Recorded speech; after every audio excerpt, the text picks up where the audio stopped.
ताज्या बातम्यांसाठी ABP माझाला subscribe करा आणि बेल आयकॉन प्रेस करा। बातमी नंदुरबारमधून येते। नंदुरबार जिल्ह्यामध्ये बोंडअळीमुळे कापूस उत्पादक शेतकऱ्यांचं प्रचंड नुकसान झालंय।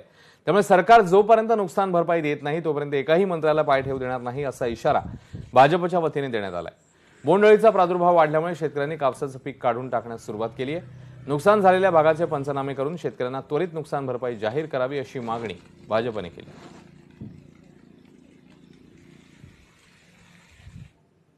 तर हा जो काळ्या मातीशी इमान राखतो हा आमचा शेतकरी बांधव, याला या ठिकाणी मदत केली गेली नाही तर आम्ही एकही मंत्र्याला, पालकमंत्र्यांना या जिल्ह्यामध्ये फिरू देणार नाही।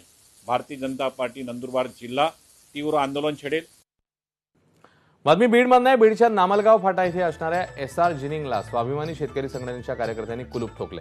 मागच्या अनेक दिवसांपासून नोंदणी करून सुद्धा अनेक शेतकऱ्यांचा कापूस खरेदी केला जात नाहीये। तसंच यासोबत जिल्ह्यामध्ये शासकीय हमीभाव केंद्र सुरू केलं जात नाहीये। त्यामुळे शासनाने सुरू केलेल्या खरेदी केंद्रावर शेतकऱ्याची पिळवणूक केली जात असल्याचा आरोप आहे। स्वाभिमानी शेतकरी संघटनेने हा आरोप केला तर पाठीमागून आलेल्या व्यापाऱ्याच्या कापूस खरेदी केला जात असल्याचा आरोप शेतकऱ्यांनी केला।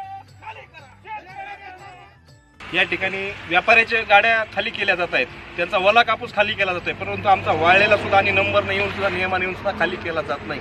अशा प्रकारचा अन्याय इथं होत आहे। म्हणून आज आम्ही इथे येऊन खरं तर पाहिलं, अगोदर पाहून सगळं पाहणी केली तर इथं सर्रास शेतकऱ्यांची लूटमार होत आहे। वाहनं खाली करायला खाजगी एजंट इथं 2-3 हजार 4 हजार रुपयापर्यंत पैसे घेत आहेत। दुसरी गोष्ट इथं अत्यंत दुर्दैवी बाब म्हणजे इथं बाल कामगार इथं ग्रेडर म्हणून काम करतात अनधिकृतपणे। इथला ग्रेडर कुठेतरी बिटिंगच्या नावानं बाहेरच फिरतोय। इकडे अतिवृष्टीच्या अस्मानी संकटानंतर अकोला जिल्ह्यातल्या अकोट तालुक्यातील शेतकरी नव्या संकटात आहे, कारण सध्या रानडुकरांचे कळप शेतीचं मोठ्या प्रमाणात नुकसान करत आहेत। अकोट तालुक्यातल्या शिवपूर, बोर्डी आणि कासोद शिवारात रानडुकरांनी अक्षरशः उच्छाद मांडलाय। रानडुकरांच्या या त्रासामुळे अनेक शेतकऱ्यांचं केळीसह तूर आणि कपाशीचं मोठं नुकसान झालं। वन विभागाने या संकटातून शेतकऱ्यांना सोडवण्याकरता उपाययोजना करण्याची मागणी शेतकरी करत आहेत। यासोबतच रानडुकरांनी केलेल्या नुकसान भरपाईची वन विभागाने भरपाई देण्याची मागणी आता शेतकऱ्यांनी केली।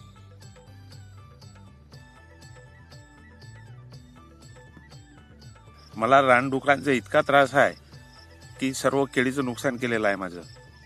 मी याच्या आधी फॉरेस्ट ऑफिसरला कळवलं, त्यांचं म्हणणं आहे की रोज तुमचं जे नुकसान होत असेल ते आम्हाला कळवा। 3 महिन्यापासून किती वेळा जायचं, काय करायचं, शेतकऱ्याचं नुकसान किती होऊन राहिलं। पहिलेच आम्ही बोंडअळीनं त्रस्त झालेलो आहोत, 1000 झाडाचं नुकसान झालेलं आहे। याचं पूर्ण नुकसान भरपाई मिळावी अशी मी त्यांना विनंती करतो।